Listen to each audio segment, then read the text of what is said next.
Welcome back. Let's talk about the reservoir. The reservoir is the third place you're likely to go when you're exploring. How much you know when you hit the reservoir will vary dramatically. Some people will get there without even realizing that artifacts are a thing. Other people will get there after having already found a dream world.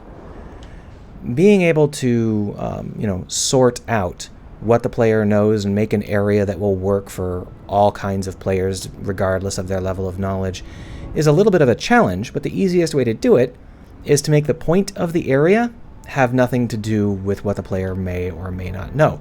And that's exactly what happens here. Ooh, that wasn't an ideal landing, but it's okay.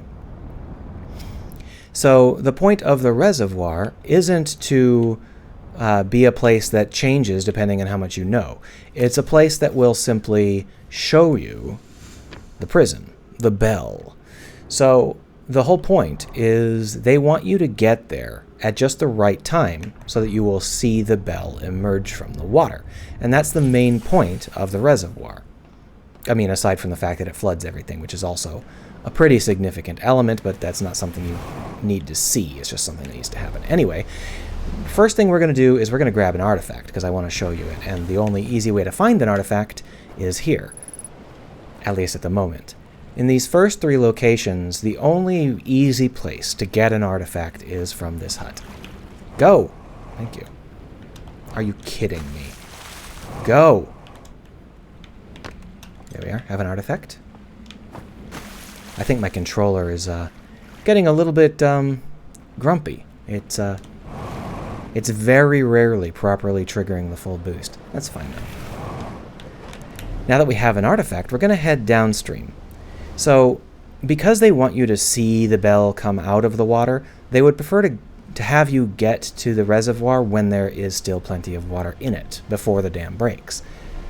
That's why there's so much white water and so many electrical traps in the water after the dam breaks. They would prefer it if you're just kind of floating along because the second village got flooded. They would prefer you to just die. That would be a better reveal. Now, they don't force it. You can reach the reservoir when it's low. It's just that that would be a less optimal reveal, so they want to weight things. W-E-I-G-H-T, weight. So that you will tend to get there earlier rather than later. But they don't want you to finish the reservoir before before the dam breaks. So they waste your time. There are a number of things that will waste your time as you're traveling to the reservoir. For example, this. This is a great way to waste 2 or 3 minutes of your time. It does nothing and accomplishes nothing, but it will spend your time. So past the traps, there are things that will waste your time so that you will see the reservoir as close to dam breaking time as possible. Now, we're doing a speed run here. So let me ask you, when you come out here, what are you immediately attracted to? Maybe the dam, maybe this building here, probably not those things over there. That kind of just looks like some weird decorations. Let's assume that you are attracted to this building over here, which is a cinema. Cinema, cinema. So you pull in. Now let's say you got here nice and early in the cycle, because, that's what happens. They need to keep you busy long enough that the dam will break before you finish going through everything. So what do they got? They got a combination lock, which involves jumping down a well and firing your doohickey through a wall and all sorts of other stuff. And that's also going to interfere with you if you have brought along this thing, because you can't fire your doohickey while you're also holding a doohickey. Very scientific, I know. It all acts to slow you down. So eventually you'll make it down into here. And this building contains nothing of value. There's the password. This is the pit that you can drop down. This is the scout you can fire through into here. It's one of these situations where there's like a little loop. It's kind of cute. What's this? Well, chances are pretty good that you have no idea what this is. You never actually need to know what this is. This is something that you can beat the entire game without understanding. What it's actually saying here is that the Eye containment system, the Eye of the Universe containment system, is offline. Now, after you've spent... We're speedrunning here because we're up against a tight deadline, so sorry for talking so fast and moving so fast. But after you explore that, you're likely to come over here to the cinema. Now, at this point, they would like the water to break sometime soon. Oh, I'm already holding an artifact. They're kind enough to give you a lamp, because there's no tower around here, so we're going to need to have a lamp from somewhere local, and that seems like the only way to get one. But where are the slides? You can search for the slides for quite a while. One of the places you're going to search is here. Guess what? If the dam's been busted, you're going to see something cool right there. That's on purpose. Similarly, when you're looking around in here, there's nothing in here that's, watchable, but when you come out here, oh, look, you're going to see something cool if you've waited too long. Where is it? Where is the slideshow? Well, this is clearly where they would have put the slides. Are they down in the water? Well, depending on how fast you are, maybe you'll go down into the water and pull them out of the water to watch them. Like so. But if you're slow, it turns out that that is also something that becomes a lot more obvious after the dam breaks. They don't want you to miss this slide set.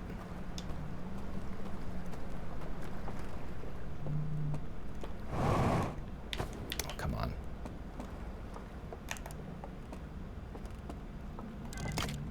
And what's in this? We're actually going to go backwards. What's in this is evidence that there's something huge in the water. Now, 90% of that slideshow is burned. I'm not going to sit here and show it to you because I'm trying to move pretty quick.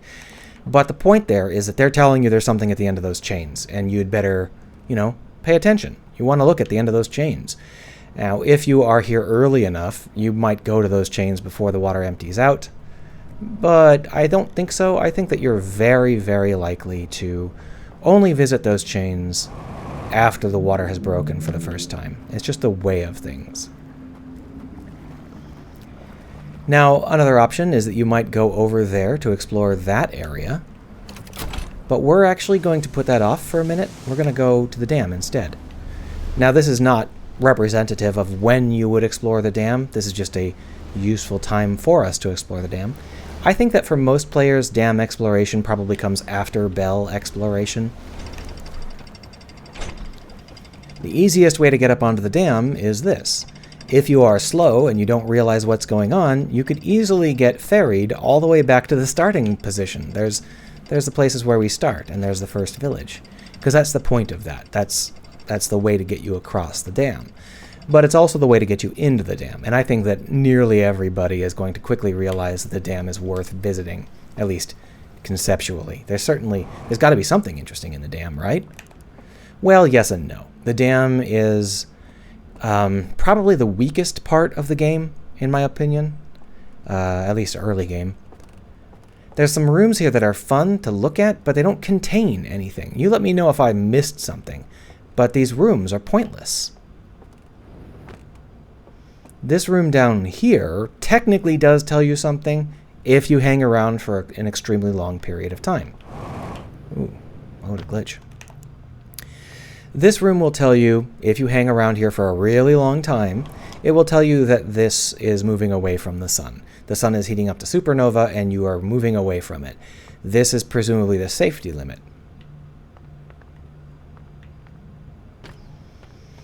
But you're unlikely to ever really understand that until after you finish the game, if ever. Let me know whether you figured that out on your first playthrough, on your first, chunk of time. Either way, there is one more thing down here. It is laid out a little bit confusingly. It's easy to get lost, even though there's only really 2 rooms.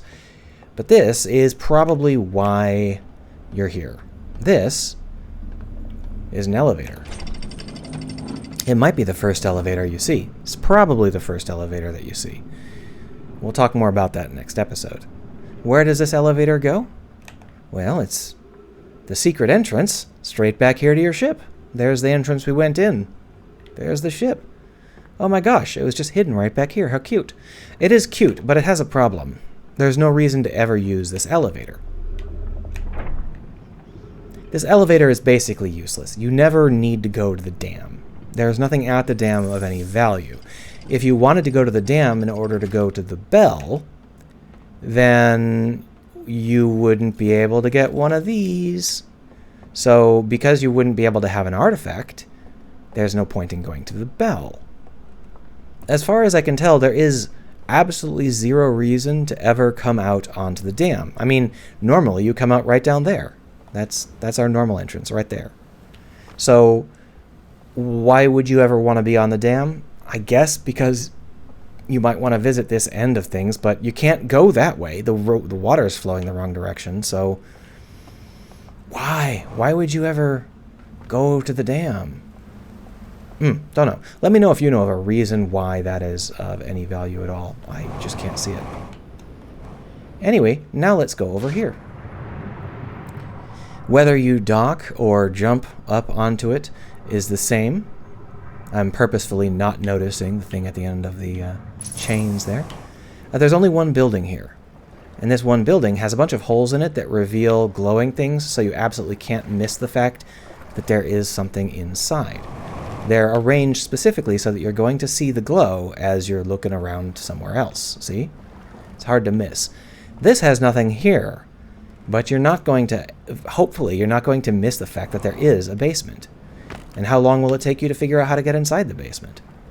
Probably not long. There's a big hole, so we can go around and just go in. Now, if you are a clumsy player who didn't actually go into the second into that second story of that second village, this might be your first time encountering this kind of device.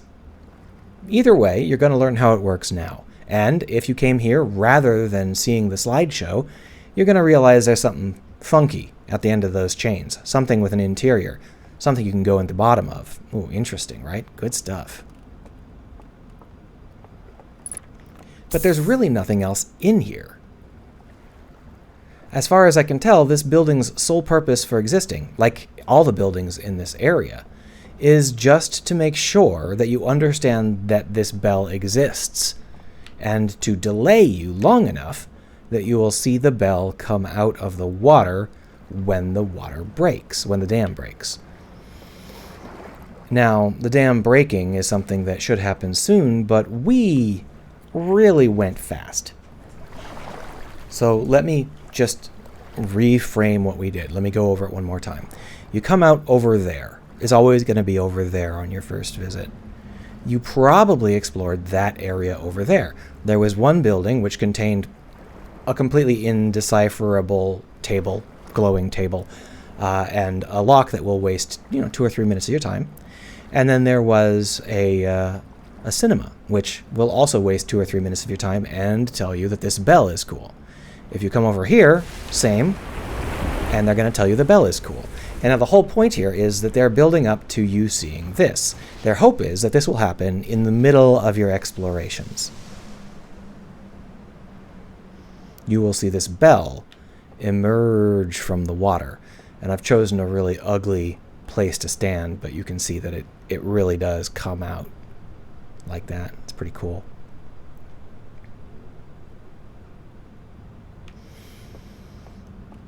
Now at this stage, you're definitely going to want to go in the bell. Depending on how much you know and how active you are and how careful you are, you may or may not be holding one of these bad boys. Who can say? But you're definitely going to bring one of these bad boys into the bell at some point, even if you're not holding one right this second.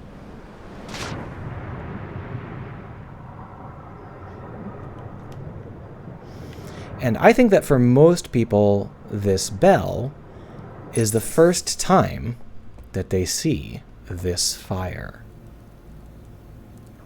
And we have no idea what any of this is at the moment. No idea. And we probably don't even know, how to get this thing to activate. Go, activate, do something. Now, if you're like me, I actually didn't figure it out on my first visit. I gave up on trying to get this to light up because it didn't even cross my mind that this was something dream related. Why would going to sleep light it up? Well, the answer is going to sleep sort of lights it up. This is an interesting situation. I went and explored quite a bit more before I realized what was going on here. But let's show you what you can get on your first visit. And I think that a lot of people probably did get this on their first visit. What? What's going on? Where did the thing go? Why did I get a flame? Kind of interesting, right? So you're probably going to go downstairs. Well, this isn't right. Why is there an elevator here? Welcome to the dream world. We're going to talk about the dream world in excruciating detail, believe you me. But for now, let's go and see the actual layout of the situation, because that is critical to containing the player. At this stage, the player does not know enough to actually accomplish any of the things in this area. But what they can do is learn some basic mechanics. So this area is a place for you to learn basic mechanics. One of the basic mechanics you're going to learn is that, wow, this is a really, really dark world. But if I do this, I can get a little bit of a longer view. And oh look, while I'm trying to get a longer view, I'm also accidentally lighting up candles. So you quickly learn that not only can you get a longer view, but you can light up the candles using this method. Wonderful, right? Works great. And here it is. This is the thing that was in front of us when we fell asleep. Somehow it's moved to out here. And of course the answer is this is the dream world. It's just a slightly different layout. It's still in the same place in the real world. And you're like, oh, what's this? What's this? What's this? What's this? There's so many stuff to explore, right? Well, I don't know. If you're me, you came out here first. And you noticed these things first. Because this actually requires you to turn around. And you're going to notice it when you do. But until then, maybe you're here first. We'll talk about these puzzles later on. All of them can be brute forced. But it's something where you're supposed to go at it in a specific way. And we'll talk about that way later on. For now, however, this is the thing we really want. Whoa. Whoa, what's this? Now we're learning about mental projection. I'm not pressing any buttons. This is just happening on its own. They're very clearly showing you the hole and the fact that that is the tower to go up. And they're teaching you about this puzzle room that we couldn't solve before.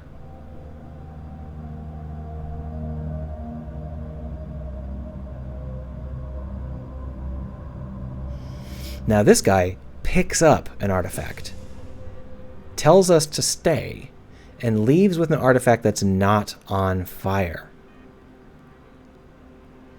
And then, magically, the lights go out.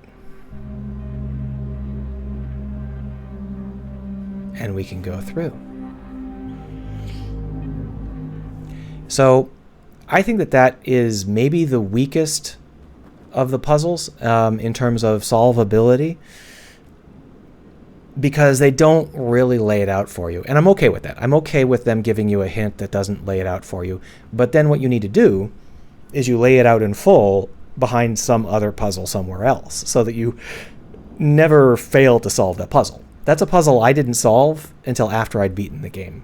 I solved everything without it. And that's a damn shame, because it would have been a lot more compelling if I'd realized how the heck you're supposed to solve that puzzle. But I discovered that puzzle, or I discovered that, that little sequence before I had gone into the basement of that second tower, before I had realized the dream world existed. So I didn't know what it meant that that guy was taking the artifact. I didn't understand what that meant. I didn't understand that there was a dream version of that tower. To me, it was completely opaque. And if you're discovering this first, if this is the first dream world area you discover, I think that a lot of people might have that problem. You'll have to let me know whether or not you figured out how that works. And if you did, congrats, you were better at that puzzle than I was, because I beat the game without ever solving it.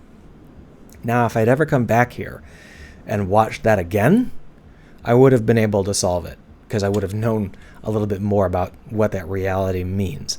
But at the time, I didn't understand it, and I just chalked it off to, oh, there's a way to turn off those lights. And then when I couldn't figure out the way, I never really thought about it after that, because I was busy on other stuff. There were lots of other things you could do. You don't need to solve every puzzle. Now, I went through, at this point, I had one password. I knew one password, and I tried it on all of these, and I couldn't get it to work on any of them. We'll talk about that in a minute here. This... What's that? Those are bells. They'll wake us up. What do I mean by that? Well, what that means is that if they can see you, they chime. Watch.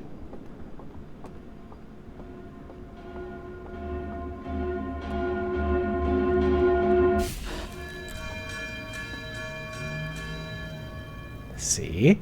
It's an alarm. A real-world alarm. There's only really two ways around them. One way around them is to make sure that there is no light. If you can, make it so that it's dark, then they won't see you, and they won't wake you up. There is another way, which we'll talk about later. It's actually the only way I knew of. I didn't realize the light thing. I solved the entire game using the other method, because, as I said, there were a couple of puzzles I didn't quite suss out. So, this is one of those situations where you're not supposed to be able to solve any of these things, but you are supposed to be able to learn about some of these puzzles. Like, we now know that we can light up candles. We now know that we can look at green glowy emissions. We now know that those things will wake us up if they can see us. And we can try some other stuff, like, can we get this to work? Is there, a password? I've tried it. I've tried a couple of different passwords. You're not actually supposed to use a password there. The game isn't supposed to contain one. So, the first time you hear, you're like, oh, come on, 3 passwords? Really? Good news, no. There are no passwords. All of these are fake outs. You might be saying, okay, well, can I get that? Maybe I can pull that over somehow? Like, do I have a longer range fire? Well, the solution is a little bit more interesting than that. We'll get to it much, much later. You come over here and you're like, okay, well, I suppose this is like, maybe there's an invisible bridge. By the time I got here, I'd already seen some invisible bridges. So I was thinking, okay, maybe the password will raise the invisible bridge. So I'll put in the password. Fire, or rather sun, and then there's I, fire, I, fire. Well, it didn't say anything, but that's the only password I know. So maybe this invisible bridge is here now. Oh, it is. Oh, interesting. Oh, not really sure about this. It's the wrong password.